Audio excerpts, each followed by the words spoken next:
Assalamualaikum warahmatullahi wabarakatuh.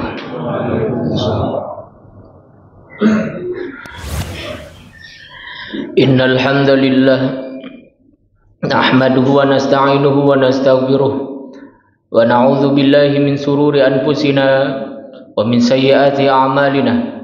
May yahdihillahu fala mudilla lahu wa may yudlilhu fala hadiya lahu. Asyhadu an la ilaha illallah wahdahu la syarika lahu wa asyhadu anna Muhammadan abduhu wa rasuluhu la nabiyya wa la rasula ba'dah. Allahumma salli ala Muhammad wa ala ali Muhammad. Laqad qala Allah ta'ala fi kitabihil karim. A'udzu billahi as-sami'il 'alim minasy syaithanir rajim. Bismillahirrahmanirrahim. Ya ayyuhan nasu ittaqu rabbakumul ladzi khalaqakum min nafsin wahidah wa khalaqa minha zawjaha wa batha minhuma rijalan katsiran wa nisaa wattaqullaha alladzi tasaaluna bihi wal arham innallaha kana 'alaikum raqiba. Shadaqallahul azim. Hadirin jamaah salat Jumat yang dimuliakan Allah Subhanahu wa taala. Sungguh merupakan sebuah karunia yang sangat besar apabila hingga saat ini kita masih diberi kesempatan hidup oleh Allahu Rabbul Alamin, Tuhan semesta alam. Dengan demikian, maka sudah sepatutnya bagi kita untuk senantiasa berusaha menjadi pribadi-pribadi yang bertakwa, yang benar-benar tunduk dan patuh dengan semua apa yang sudah disyariatkan oleh Allah Subhanahu wa taala. Orang-orang yang bertakwa, mereka adalah orang-orang yang sudah dijanjikan surga oleh Allah Subhanahu wa taala. Sebab Allah menyampaikan al-jannatu 'iddat lil muttaqin. Surga Allah sediakan bagi orang-orang yang bertakwa. Orang-orang yang bertakwa bagaimana? Orang-orang yang bertakwa dengan sebenar-benarnya takwa. Itulah sebabnya di dalam ayat yang lain Allah menyampaikan, ya ayyuhalladzina amanu taqullaha haqqa tuqatih. Wahai orang-orang yang beriman, bertakwalah kalian kepada Allah dengan sebenar-benarnya takwa. Yang itu bukan hanya sekedar di lisan maupun tulisan, akan tetapi harus benar-benar terimplementasikan dalam semua aktivitas kehidupan. Di dalam kalimat berikutnya masih di dalam ayat yang sama, Allah kemudian menyampaikan wala tamutunna illa wa antum muslimun. Dan janganlah kalian mati wahai orang-orang yang beriman kecuali kalian mati dalam keadaan menjadi seorang muslim. Sebab ketika seseorang mati maka hanya ada dua pilihan baginya. Apabila ia tidak mati dalam keadaan menjadi seorang muslim, maka bersiap-siaplah ia akan mati dalam keadaan kafir. Apabila seseorang tidak mati dalam keadaan husnul khatimah, maka ia akan mati dalam keadaan su'ul khatimah. Na'udzubillah min dzalik wa Allahumma ba'idna min dzalik. Saudara-saudara kaum muslimin jamaah Jumat yang dimuliakan Allah, tentunya kita berharap pasti semuanya ingin dimatikan dalam keadaan husnul khatimah. Kita diberikan akhir kehidupan yang baik oleh Allah Subhanahu wa taala. Sebab apa? Orang-orang yang mati dalam keadaan husnul khatimah itulah orang-orang yang kelak di yaumil qiyamah akan mendapatkan syafaatul uzma dari Rasulullah Muhammad sallallahu alaihi wasallam. Yang Nabiullah Muhammad sendiri menyampaikan kullu bani adam yadkhuluna al-jannah. Semua anak keturunan Adam semua masuk surga. Illa man aba, kecuali orang-orang yang tidak mau diajak masuk ke dalam surganya Allah. Kemudian beberapa sahabat bertanya kepada Rasulullah, ya Rasulullah, man huwa? Siapa gerangan orang yang tidak mau diajak masuk ke dalam surgamu ya Rasulullah? Kemudian Rasul pun menjawab, man ata'ani dakhalal jannah. Siapa yang taat kepadaku maka ia masuk surga. Wa man asani, dan barang siapa yang bermaksiat kepada aku, tidak mau mengikuti ajaran-ajaranku, tidak mau tunduk dan patuh dengan syariat yang sudah dibawa olehku, faqad aba, maka sungguh dia itulah orang-orang yang enggan untuk diajak masuk ke dalam surganya Allah Subhanahu wa taala. Saudara-saudara kaum muslimin jamaah Jumat yang dimuliakan Allah, nampaknya saat ini faktanya begitu banyak orang yang ingin masuk ke dalam surga, betapa banyak orang yang ingin mendapatkan rahmat dari Allah ketika ia setelah mati. Akan tetapi banyak pula di antara mereka yang tidak mau menempuh jalan menuju surganya Allah. Hanya orang-orang yang istiqamahlah yang mereka akan terus dibimbing oleh Allah Subhanahu wa taala dalam ketaatannya hingga pada akhirnya ia akan mendapatkan apa yang sudah dijanjikan oleh Allah. Itulah surganya Allah Subhanahu wa taala. mayoritas sayangnya saat ini betapa banyak manusia yang ingin mendapatkan surganya Allah, akan tetapi tidak mau bersungguh-sungguh melakukan apa-apa yang sudah diperintahkan oleh Allah dan bersungguh-sungguh untuk menjauhi segala apa yang sudah diharamkan oleh Allah Subhanahu wa taala. Dengan berbagai macam alasannya, orang-orang yang ingin masuk ke dalam surganya Allah, ia tidak mau melakukan perintah Allah, ia masih menyepelekan perkara sholat, ia masih menyepelekan perkara-perkara syariat. Betapa banyak orang yang ia mau masuk ke dalam surganya Allah, akan tapi dia tidak mau meninggalkan apa-apa yang diharamkan oleh Allah Subhanahu wa taala. Ia tidak mau meninggalkan riba, ia tidak mau meninggalkan gharar, ia tidak mau meninggalkan judi online dan sejenisnya. Apabila kita lihat saudara, ternyata judi online termasuk perkara maksiat yang saat ini begitu marak dilakukan oleh masyarakat kita, khususnya anak-anak Gen Z, anak-anak muda, para pekerja, para karyawan, para pelajar, para mahasiswa. Banyak di antara mereka yang terjebak dengan judi online. Dengan berbagai macam alasannya, ia coba untuk melakukannya. Padahal besar ataupun kecil, itu merupakan sesuatu yang diharamkan oleh Allah Subhanahu wa taala. Maka itulah kemudian para ulama menyimpulkan dalam satu kaidah, makana kathiruhu haramun faqaliluhu haramun. Apa-apa yang dalam jumlah besar haram, maka dalam jumlah kecil pun haram. Apa-apa yang dalam jumlah banyak haram, maka dalam jumlah sedikit pun haram. Termasuk dalam hari ini adalah perkara judi online. Ustaz, saya hanya 1.000, 2.000, saya hanya 4.000, paling banyak-banyaknya 10.000. Daripada uang itu mengendap di kantong tidak berguna, maka saya coba-coba untuk melakukannya. Maka itu merupakan satu tipu daya iblis yang dijelaskan dalam Quran surah Fatir ayat ke-8. Afaman zuyyina lahu su'u amalihi fara'ahu hasana. Ketika iblis sudah memperdaya manusia, maka apa yang dilakukannya sebagai sesuatu yang buruk, maka ia akan melihatnya sebagai sesuatu yang baik. Manakala iblis sudah memperdaya manusia, perbuatan-perbuatan mungkar, perbuatan-perbuatan maksiat, perbuatan-perbuatan buruk yang dilakukannya, fara'ahu hasanah, maka ia akan memandangnya sebagai sesuatu yang biasa-biasa saja. Oleh karena itu hadirin rahimakumullah, termasuk juga jamaah yang main HP, berhenti dulu HP-nya, berhenti dulu main HP-nya. Nggak sah jumatannya, nggak sah nanti jumatannya, rusak jumatannya. Berhenti yang main HP, dengarkan khutbah ini. Jarang-jarang kalian mendengarkan tausiah, mendengarkan mau'izah. Manfaatkan kesempatan sholat Jumat kali ini agar kalian mendapatkan mau'izah hasanah, mendapatkan nasihat-nasihat terbaik dari para ulama, dari para ustadz, dari para kiai, dari para ajengan, agar kemudian kalian kembali ke jalan Allah Subhanahu wa taala. Saudara-saudara kaum muslimin, jamaah Jumat yang dimuliakan Allah, oleh karena itu berhati-hatilah dengan tipu daya iblis, berhati-hatilah dengan tipu daya syaitan yang sampai kapanpun mereka tidak akan pernah rela melihat Bani Adam, manusia, mereka berada di atas jalan ketaatan kepada Allah Subhanahu wa taala.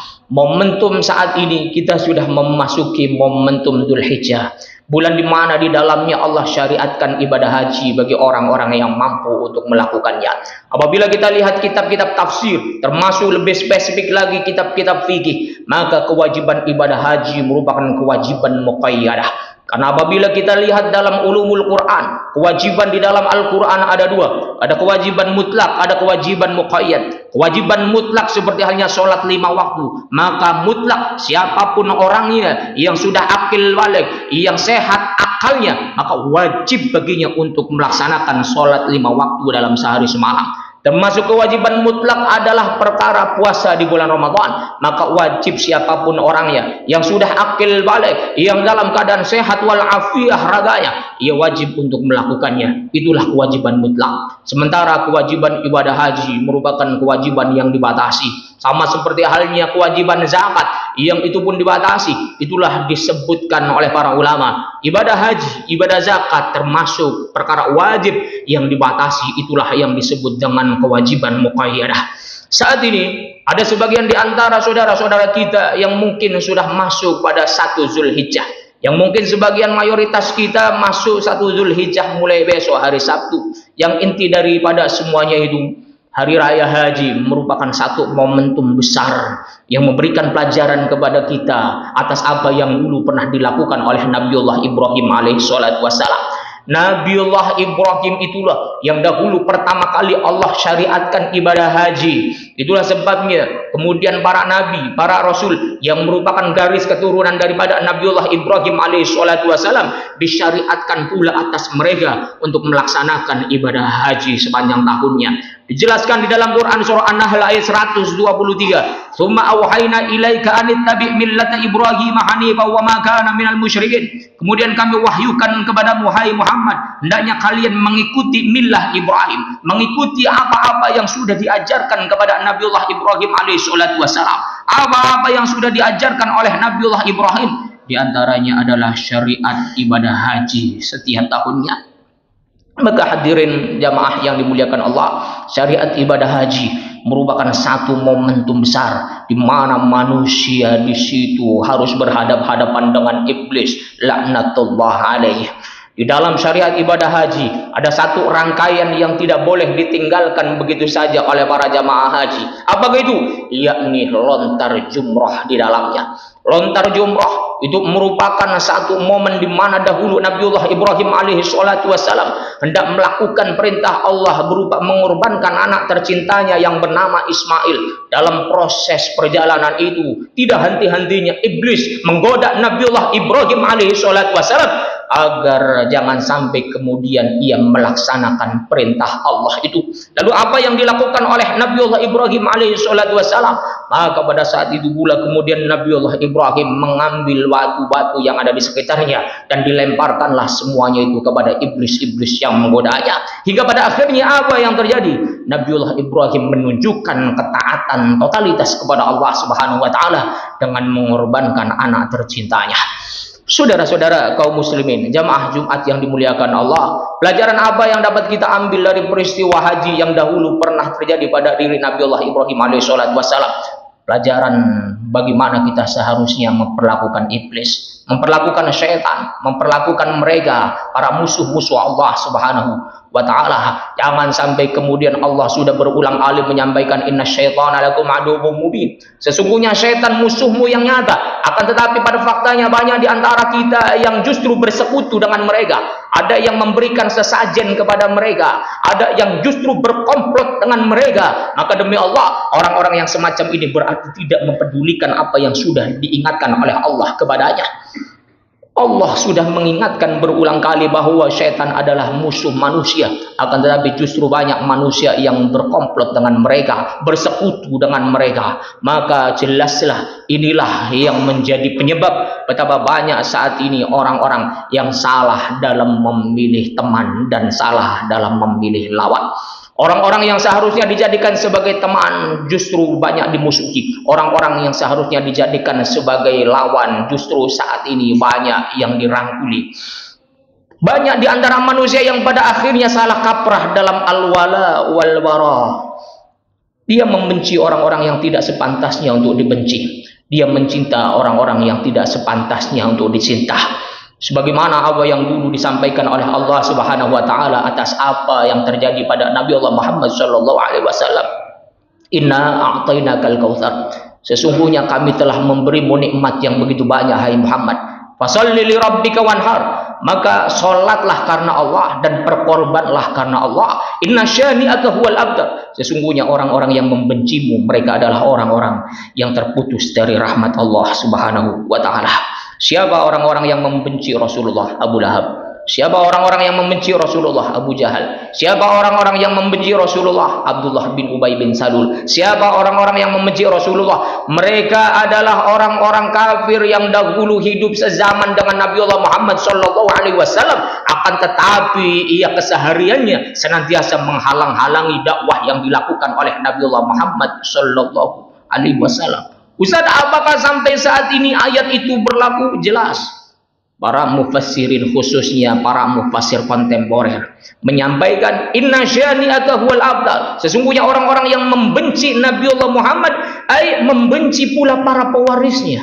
Siapa para pewaris Nabi? Al ulama warasatul anbiya. Para ulama, orang-orang yang berdakwah, orang-orang yang memperjuangkan Islam, mereka adalah para pewaris daripada Nabiullah Muhammad sallallahu alaihi wasallam. Sebab Nabi tidak mewarisi dinar, Nabi tidak mewarisi dirham, Nabi tidak mewarisi uang kepada umatnya, akan tetapi Nabi hanya mewarisi ilmu kepada mereka, mewariskan Al-Quran, mewariskan ajaran-ajaran, mewariskan syariat-syariat kepada umatnya. Sehingga siapapun di antara umatnya yang ia memperjuangkan Al-Quran, memperjuangkan As-Sunnah, memperjuangkan syariat, maka pada hakikatnya ia adalah pewaris Nabiullah Muhammad sallallahu alaihi wasallam. Dan barang siapa di antara kita yang membenci mereka, maka pada hakikatnya sama saja kita membenci Nabiullah Muhammad sallallahu alaihi wasallam.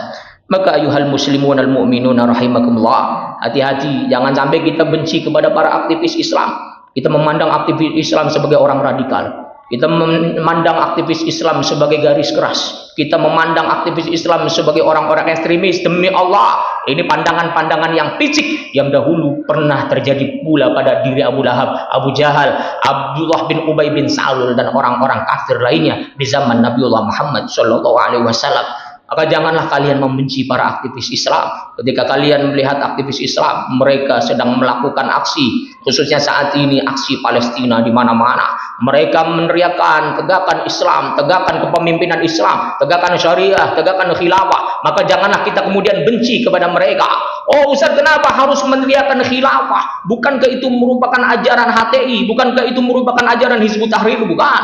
Itu merupakan ajaran para ulama yang dijelaskan oleh para imam madhab di dalam kitab-kitab mereka. Termasuk diantaranya lah Imam An-Nawawi rahimahullah. Di dalam syarah Sahih Muslimnya beliau menyampaikan, ittafaqal ulama ala annahu la yajuzu ayyuqada li khalifataini fi asrin wahidin idza tasa'darul islami amla. Para ulama telah sepakat bahwa tidak boleh umat Islam mempunyai lebih dari satu pemimpin. Artinya apa? Wajib umat Islam mempunyai seorang pemimpin. Itulah khalifah. Idza tasa'darul islami amla, baik ketika wilayah Islam luas ataupun tidak, fi asrin wahidin, dalam satu masa. Itulah yang disampaikan oleh Imam An-Nawawi rahimahullah, yang ternyata qaulnya dikutip pula oleh Imam Abul Fida Ibnu Katsir di dalam kitab tafsirnya. Ustaz, kenapa harus meneriakkan khilafah? Karena kalau bukan khilafah, apalagi solusi untuk saudara-saudara kita di Palestina? Oki tidak mungkin, PBB tidak mungkin. Maka kenapa harus khilafah yang menjadi solusi yang harus terus disampaikan kepada kaum muslimin di seluruh penjuru dunia? Karena sejarah membuktikan ketika umat Islam masih mempunyai khalifah, masih ada sistem khilafah yang mempersatukannya, saudara-saudara kita di Palestina tidak semenderita seperti sekarang ini.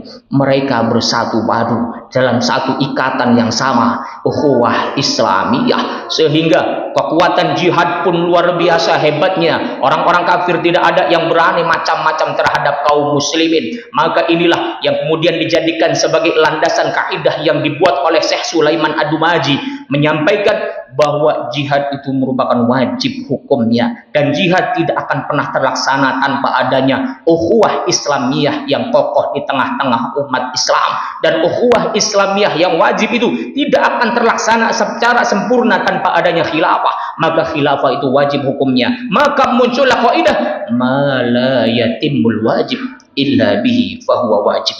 Perkara-perkara wajib yang tidak terlaksana secara sempurna, maka adanya sesuatu itu merupakan wajib hukumnya. Perkara-perkara wajib yang tidak akan sempurna tanpa adanya sesuatu, maka adanya sesuatu itu adalah wajib hukumnya.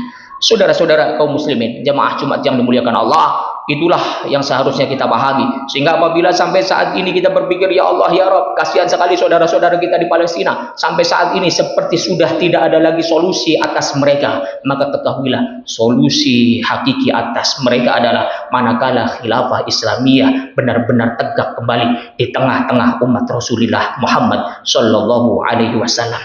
Ya ayuhal muslimun al mu'minuna rahimakumullah, janganlah kemudian kita menjadi orang-orang yang pasif terhadap perkara itu, apalagi kita menjadi orang-orang yang menentang terhadap perjuangannya. Karena apabila kita benar-benar memperjuangkan kemerdekaan Palestina, maka seharusnya itulah yang menjadi perhatian kita bersama. Apabila tidak, maka demi Allah bohong kita memperjuangkan Palestina. Usikum wa nafsi bitaqwallah faqad fazal muttaqun. Barakallahu li wa lakum minal ayati wa dzikril hakim. Wa taqabbalallahu minna wa minkum taqabbal ya karim. Fastaghfiruhu innahu huwal ghafurur rahim.